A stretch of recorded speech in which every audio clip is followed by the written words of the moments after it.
ចំពោះប្រពៃណីកម្មបិណ្ឌនេះគឺ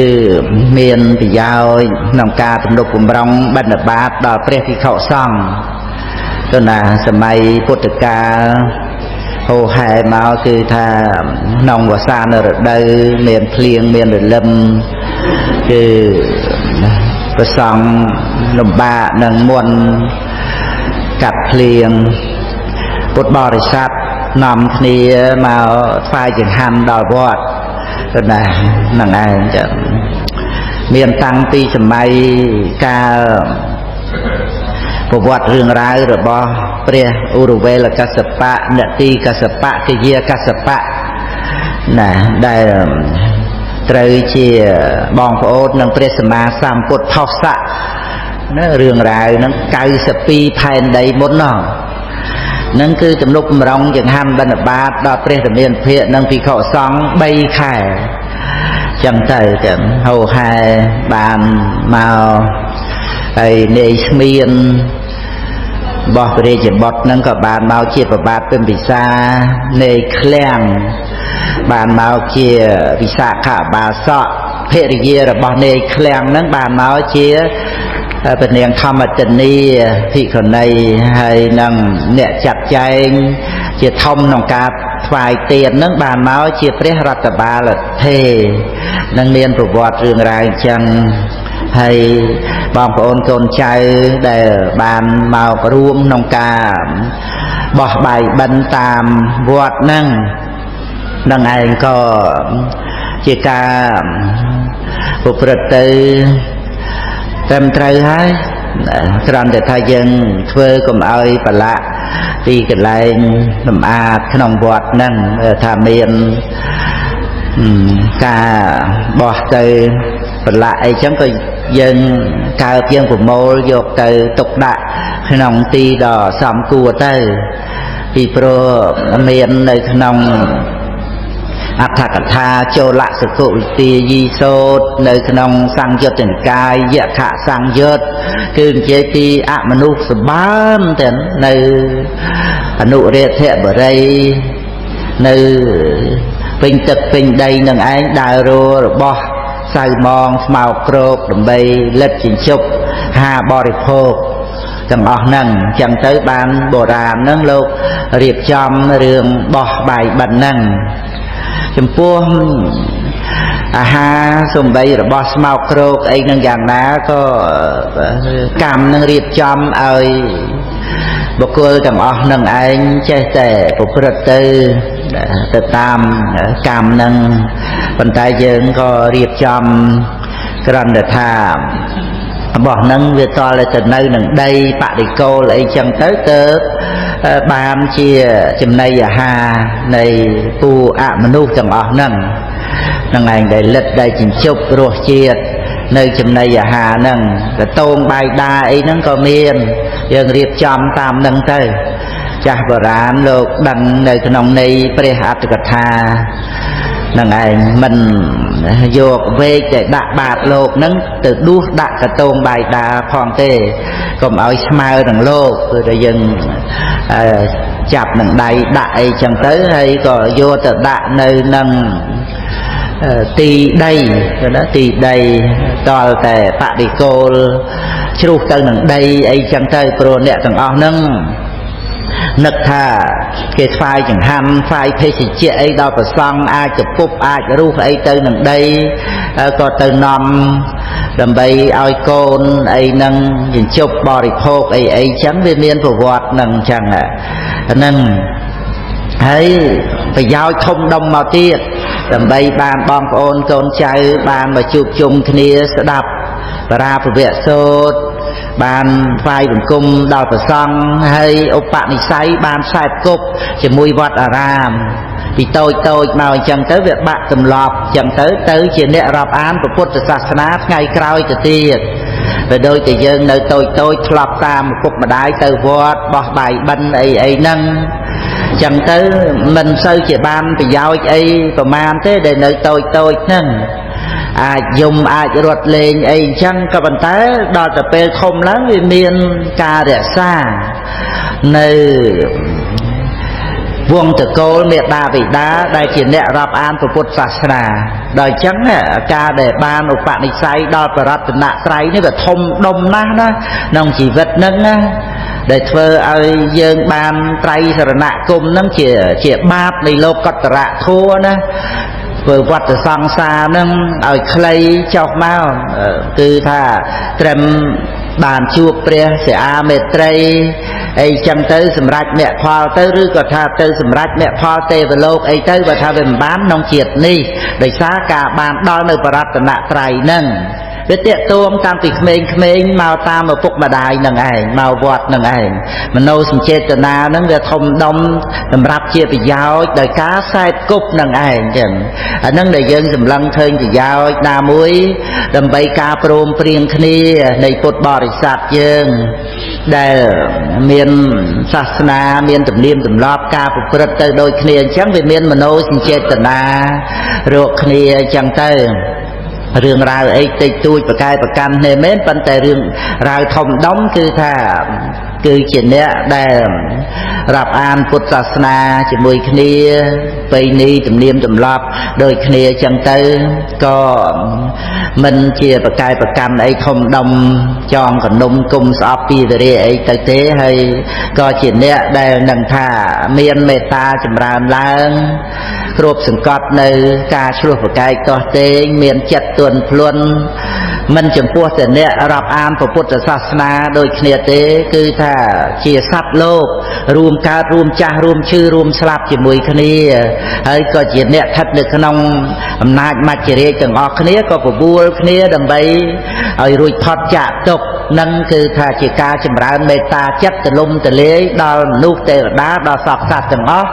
តេតួងទៅនឹងការដែលយើងមានមេត្តាតាំងពីមេត្តាបិតាបងប្អូនកូនចៅញាតិមិត្តធំដុំទលំទលាយដល់អ្នកដែលនៅក្នុងភូមិស្រុកប្រទេសនគររាប់អានសាសនាទំនៀមទម្លាប់ដូចគ្នានឹងវាផ្សព្វផ្សាយនៅមេត្តាចិត្តនឹងគឺជាបន្តតាំងពីគ្រូវិជាយាចាមេត្តាបិតានឹងមកនឹងគឺជាប្រយោជន៍ក្នុងការដែលយើងបានរួមក្នុងពិធីបុណ្យនឹងមានការទំនុកម្រងប្រសង់នឹងជាបឋមធាតុមានមេត្តាចិត្តអនុគ្រោះទាំងការឧទ្ទិសទានដល់ពពួកប្រែតជាញាតិដែលអត់ដែលឃ្លានលំបាកលំបិនក្នុងវត្តសង្សារក្នុងប្រមាណកាប់ប្រមាណផែនដីអីនឹងមកគឺថាមិនដោយចំពោះក្នុងតែជាតិនេះទេគឺជាទឹកចិត្តដែលហូរពីទីខ្ពស់ទៅកម្មទីទាបនឹងឯងក៏ណាហើយជាបន្តទៅក៏នឹករលឹកដល់ប្រចាំរាំងសីហ្នឹងចឹងគណានៅក្នុងប្រចាំហ្នឹងមានរូបទន្សាយគណាតាមសៈបណ្ឌិតជាដកហ្នឹងឯងគឺជាដកសម្ដែងពីសៈបណ្ឌិតហ្នឹងកាលដែលព្រះបរមពុរិស័ទកើតជាសត្វទន្សាយហ្នឹងហើយអន្តព្រាមនឹងមកជួយបំពេញទានបារមីព្រះអង្គមិនអាចថាមានត្រីមានសាច់មានស្អីឲ្យទានបានក៏ឲ្យអន្តព្រាមនឹងប្រកាត់ភ្លើងហើយព្រះអង្គលោតចូលភ្លើងបរិភោគបរិច្ចាគសាច់ឈាមនឹងឲ្យព្រាមនឹងបរិភោគប៉ុន្តែប៉ុណ្ណឹងក៏បានហើយគ្រាន់តែលោតចូលភ្លើងប៉ុណ្ណឹងហ្នឹងហើយដោយសកទេវរាជនឹងជ្រះថ្លានឹងពពោធិសត្វណាស់ពីព្រោះភ្លើងនឹងលោតចូលទៅតិចហ្មងយីភ្លើងតែឯងក៏តិចអត់ក្តៅអត់រលាកអញ្ចឹងភ្លើងប្រអិនមានអីរលាកព្រោះគ្រាន់តែដើម្បីជួយឲ្យសម្រេចបំណងដែលចង់បំពេញនៅទានហ្នឹងហើយក៏បានសម្រេចហើយព្រោះតាំងចិត្តបានប្រព្រឹត្តធ្វើទៅហើយក្នុងពេលហ្នឹងសកទេវរាជហ្នឹងក៏បានយកថ្មមនោសិលាហ្នឹងទៅគូនៅនឹងមណ្ឌលប្រចាំអធិដ្ឋានឲ្យតាំងនៅរហូតអស់កាប់កណាហ្នឹងគឺប្រវត្តិនៅក្នុងពជាដកហ្នឹងមានអញ្ចឹងគឺថាយើងនៅឃើញស្នាប្រហោះរបស់សកទេវរាជនៅនឹងមណ្ឌលប្រចាំហ្នឹងសំបីអ្នកវិទ្យាសាស្ត្រដែលបានទៅត្រួតត្រាពិនិត្យ ប្រចាំហ្នឹងក៏ឃើញជាកំតិចថ្មផេះនឹងឯងចឹងនៅនឹងឋានប្រចាំហ្នឹងចឹងប្រវត្តិរឿងរ៉ាវគឺតេតួងទៅនឹងការបំពេញទានចឹងពេញទានចឹងឯងបានជាមានពន្លឺរស្មីចេញអំពីព្រះវរកាយរបស់ព្រះអង្គនេះគាត់ថាពួរខៀវលឿងក្រហមសហងស្បាតពួរផ្លេកហ្នឹងឯងពួរផ្លេកយើងបង្ហូតទងពុទ្ធសាសនាយើងរំលឹកពួរទាំង6ហ្នឹងពួរផ្លេកហ្នឹងគឺកាលដែលព្រះអង្គជាស័កបណ្ឌិតហ្នឹងហើយបរិច្ចាគជីវិតឲ្យទៅជាទេពហ្នឹងណាចឹងគឺថាជាការបំពេញបរមត្តបារមីរបស់ព្រះអង្គហ្នឹងបានជាដល់ពេលព្រះអង្គបានត្រាស់ជាពុទ្ធហ្នឹងមានពន្លឺចេញពីព្រះវរកាយព្រះអង្គហ្នឹងពួរខៀវនឹងដោយការបំពេញដោយឡែកទៅពួរលឿងពួរក្រហមពួរសពួរហង្សបាតសិតតែជាការបំពេញនៅក្នុងទានទាំងអស់ទាំងឆាប់ពន្ធរាំងសីចេញអំពីបារមីគឺទានឧបបារមីបរមត្តបារមីបរមត្តបារមីនឹងគឺការបរិច្ចាគជីវិតនឹងឯងអញ្ចឹងគឺថាវត្តប្រច័នរាំងសីនេះបានរូបទន្សាយនៅក្នុងប្រចាំនឹងមួយដែលបញ្ជាក់ឲ្យឃើញថាជាការដែលបំពេញទាននឹងឯងហើយព្រះសម្មាសម្ពុទ្ធដល់ពេលព្រះអង្គបានត្រាស់ក៏ព្រះអង្គទ្រង់សម្ដែងពីការឲ្យទាននឹងឯងរឿយចឹងគឺណាបុណ្យទាំងឡាយគួរធ្វើទានទាំងឡាយគួរឲ្យកាមគុណកុំបណ្ដោយកម្មស្ដាយក្រោយកុំធ្វើហ្នឹងឯងសូត្រម្ដងទៀតថាបុណ្យទាំងឡាយគួរធ្វើទានទាំងឡាយគួរឲ្យកាមគុណកុំបណ្ដោយកម្មស្ដាយក្រោយកុំធ្វើនឹងគឺជាឱវាទរបស់ព្រះសម្មាសម្ពុទ្ធដែលយើងសិក្សាក្នុងពុទ្ធសាសនាមកពីរឿងបុណ្យទាំងឡាយគួរធ្វើទានទាំងឡាយគួរឲ្យនឹងក្នុងអង្គុត្តរនិកាយបញ្ញកនិបាតសុមនវៈសុមនសូត្រទាំងខាងចុងប្រសូត្រនឹងដែលប្រពរឿងការឲ្យទានរបស់ភិក្ខុសង្ឃតាំងពីសម័យពុទ្ធកស្សបៈមកទៀតភិក្ខុសង្ឃក៏ប្រព្រឹត្តសារានិយធម៌ឲ្យទានបានណាទៀតមាន2អង្គមានសទ្ធាមានសិលមានបញ្ញាស្មើគ្នាប៉ុន្តែមួយអង្គហ្នឹងលោកប្រព្រឹត្តសារានិយធម៌ឲ្យទានហើយមកណែនាំមួយអង្គទៀតលោកមិនព្រមលោកថាបួសជាភិក្ខុហើយតែខ្វល់នឹងរឿងឲ្យទានអីដល់អញ្ចឹងទៅមិនអាចញ៉ាំងគ្នានឹងគ្នាឲ្យព្រមទៅបាននៅតែជាមិត្តភក្តិនឹងគ្នាអញ្ចឹងប៉ុន្តែមួយអង្គលោកប្រព្រឹត្តសារានិយធម៌ដោយសាធារណៈភោគីលោកបិណ្ឌបាតបានលោកធ្វើទានហ្នឹងឯងទំនប់មរងញោមប្រុសស្រីមេដាបិតាអីចឹងទៅព្រះអង្គទ្រង់សរសើរទៅតើហ្នឹងឯងចឹងទៅលោកទំនប់មរងវិខសាមណេរគ្រូបជាយាចាអីចឹងក្នុងសារានិយធម៌ដល់តែពេលអស់បច្ចុប្បន្នទាំង2អង្គហ្នឹងទៅកាន់ទេវលោកដូចគ្នាប៉ុន្តែអង្គដែលបានឲ្យទានហ្នឹងណាគឺមានធัว5យ៉ាងគ្របសង្កត់អង្គដែលអត់បានឲ្យទានអាយុវណ្ណៈសុខៈយសនិងអធិបតីនឹងបានជាព្រះអង្គសម្ដែងធัวហ្នឹងក្នុងអង្គុត្តរនិកាយបញ្ញកនិបាតហ្នឹងសម្ដៅយកធัว5ហ្នឹងអាយុវណ្ណៈសុខៈយសនិងអធិបតីគ្របសង្កត់លើអង្គដែលអត់បានឲ្យទានគេណាប៉ុន្តែទៅជាទេវបុត្រដោយសារសទ្ធាសិលបញ្ញាស្មើគ្នាហ្នឹងឯងវិលវល់ក្នុងទេវលោកហ្នឹងរហូតដល់ទៅព្រះដ៏មានពភាព្រះអង្គទ្រង់បានត្រាស់ដឹងថានៅទេវលោកមកចន្លោះពុទ្ធហ្នឹងឯងដល់តែពេលជាយប់មកអង្គដែលបានឲ្យទានហ្នឹងកើតក្រោមស្វេតឆ័ត្រគឺបានដីថាជាបុត្ររបស់ព្រះនាងមល្លិកាជាមួយនឹងព្រះបាទបសេនតិកោសលឯចំណែកអង្គដែលអត់បានឲ្យទានកើតជាមួយនឹងស្ត្រីស្នំដែលជាអ្នកបម្រើព្រះនាងមល្លិកានឹងក៏ជាភរិយារបស់ព្រះរាជាដែរបិតាជាមួយគ្នាប៉ុន្តែមួយគឺថាជាមួយនឹងអគ្គមហេសីគេហៅថាបុត្រក្រោមស្វេតឆ័ត្រមានឋានៈអាចគ្រប់គ្រងសោយរាជបន្តពីបិតាបាននឹងឯងមួយទៀតយើងជាកូនស្រីស្នំនឹងឯងអាហ្នឹងឯងដោយសារខ្វះទាននឹងមកទៀតហ្នឹងគឺរឿងរ៉ាវហ្នឹងអ្នកទាំងពីរនឹងឯងនៅពេលដែលប្រសូតមកហ្នឹងគឺនៅក្នុងបន្ទប់មួយដែលគេរៀបចំ banល្អដាក់ចិត្តគ្នាហ្នឹងហើយក៏ចាត់ចែងដើម្បីនឹងធ្វើពិធីបង្កក់អីហ្នឹងហើយស្រាប់តែអ្នកទាំងពីរហ្នឹងនិយាយរកគ្នាចឹងណានិយាយរកគ្នាយើងថាហើយថាឲ្យអ្នកឯងឲ្យទៀនអត់ស្ដាប់យើងទេមើលឥឡូវអ្នកឯងកើតណាមិនបានល្អដូចយើងទេហើយស្រាប់តែមួយអង្គទៀតហ្នឹង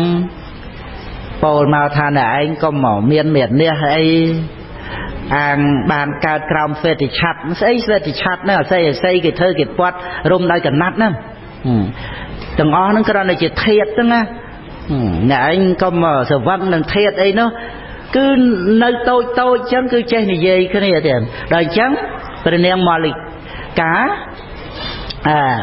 ដែលមានធីតាបងឈ្មោះសុមនៈរាជកុមារីស្រាប់តែអែបនឹងអញ្ចឹងទៅឮសូរប្អូននិយាយគ្នាអញ្ចឹងនឹកឃើញអូអ្នកទាំងពីរនេះជាសមណៈទេវបុត្រហើយគឺថាជាសមណៈពីសាសនាពុទ្ធអង្គមុនទៅកើតជាទេវបុត្រជាយត់មកហើយអញ្ចឹងយើងកុំទូលប្របីតាក្រែងលោបីតាច្រឡំថាជាអមនុស្សថាអីវីវោទៀតគឺបញ្ញាប់បញ្ញាប់ទូលលាប្របីតាទៅគាល់ព្រះរាមាភិក្ខនៅវត្តចេតពុននឹងឯងទូលព្រះអង្គរឿងហ្នឹងបានព្រះអង្គសម្ដែងប្រវត្តិអ្នកទាំងពីរហ្នឹងចឹងនឹងឯងនេះខ្ញុំមិនណាគ្រាន់តែលើកដោយសង្ខេបនៅក្នុងបៃដកលេខ42កណាសុមនៈវៈសុមនៈសោតហ្នឹងកណាអង្គត្រនិកាយបញ្ញកនិបាតចឹងកណាមើលមិន42ទេបៃដកលេខ44ចឹងណា42 43ចតុកនិបាត44 45បញ្ញកនិបាតហ្នឹងហើយបៃដកលេខ44ហ្នឹងហើយ